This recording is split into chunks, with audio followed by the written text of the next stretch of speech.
In this example, we're going to see some different ways that we can perform input and output in C. So I'm going to create a character variable and a string.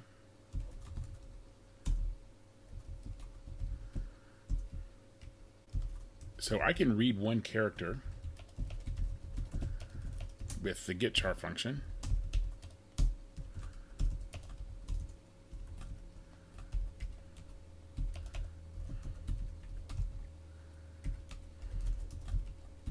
And then let's print out what we get.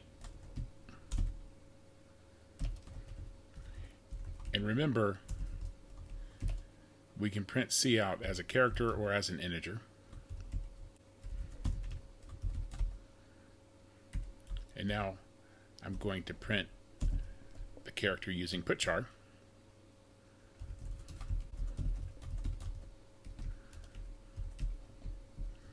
I can also putchar a new line if I want, instead of doing printf new line. So let's see how that code runs.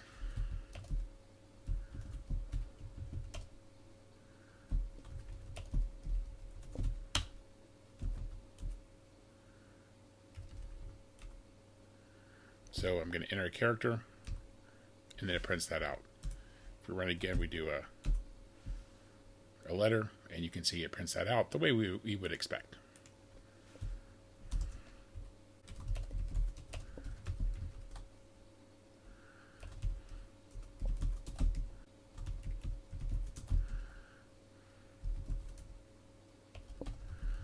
So here's some printf examples.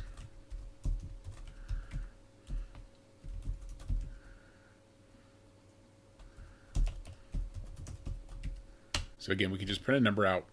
We can print a number in a certain column. We can print it as an octal. We can print it as a hexadecimal.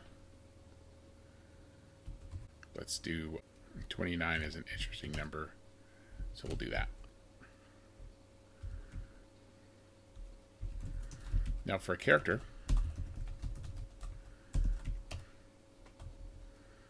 I can print the character. I can print the character in a column that's 5 wide. I'll do it again here just to show you some of the sort of interesting things we can do.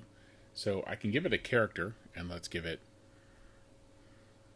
R, lowercase r.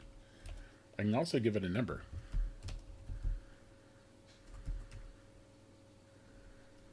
And then finally for float,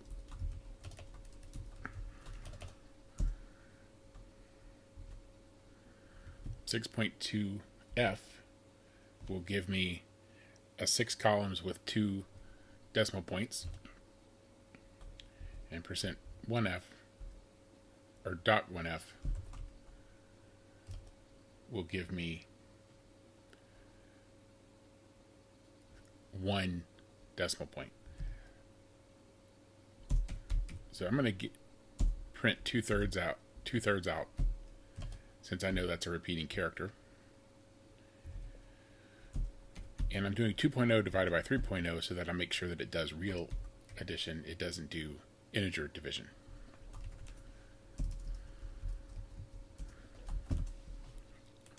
So let's run that. So we're missing a terminating character.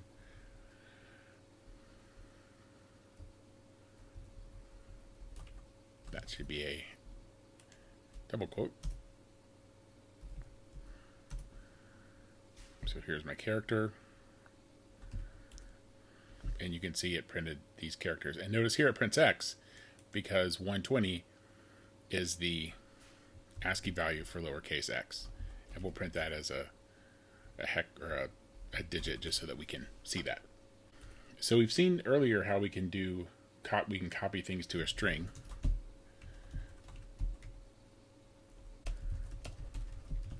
We can also build a string using printf. So let's do a review of that. Actually, here's what we'll do. I'm going to copy that output line and make it an sprintf and print that to outstring. we just added the one variable at the beginning, which is some string to write to. And we'll use putS to print the string.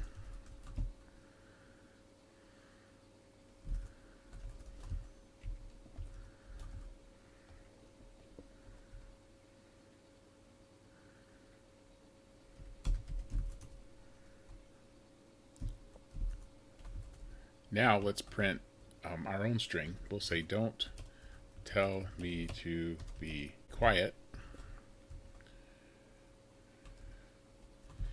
But let's put a null terminator and see what happens. So notice there's null terminator in the middle. And we'll put that out. Or we'll write that using putS.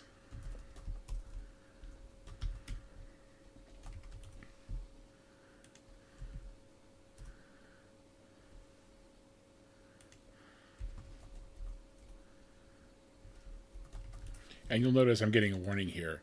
Format string contains /0. So it's sort of thinking, well, you're kind of done at that point. So that's a warning that normally we wouldn't ignore, except that's exactly what we meant to do. So that's okay. And when we run this, we still have to give it our character. And you can see it says don't tell me to be, and then we have the Q.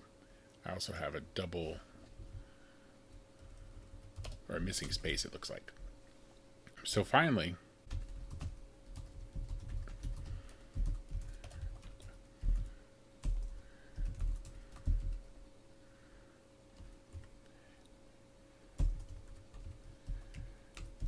let's print out string.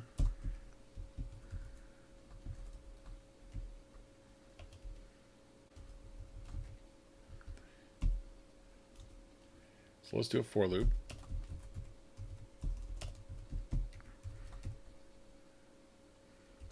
So we had 100 bytes in out string. So let's print 100 bytes.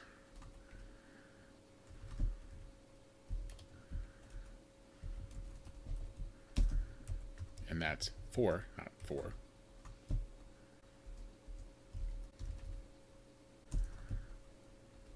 And I'm using putchar here, although you can maybe be able to tell it will be easier to actually do printf with a character possibly.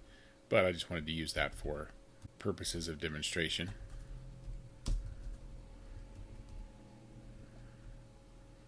So you'll see that I'm printing each character in between brackets just so that I can see what's there. And if I is, let's see, how many do I want to do per line? I think 25 would fit.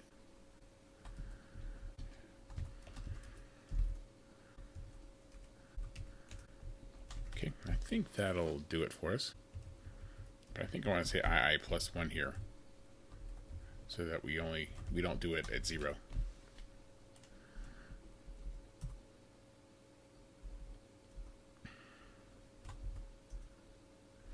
Okay, so here, look, we have don't tell me to be Q, and then we have stuff after, and we never initialized this, so we're getting junk at the end.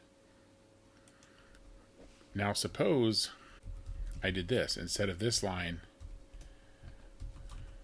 I did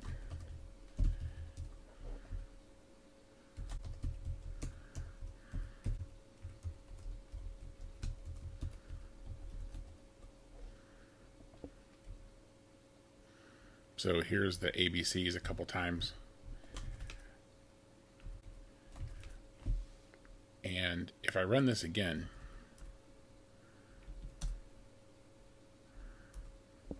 you'll notice those letters of the alphabet are still in there after the null terminator. So here's the null terminator, and you'll notice there's nothing in there. When I printed the character, there's no space, there's nothing. It's not a space, it's literally a null character. So then that becomes the end of where the line prints. And so you can see when I printed it as a string, we see this. But then when I print it character by character, I don't care what the actual value is. I just keep going that many times.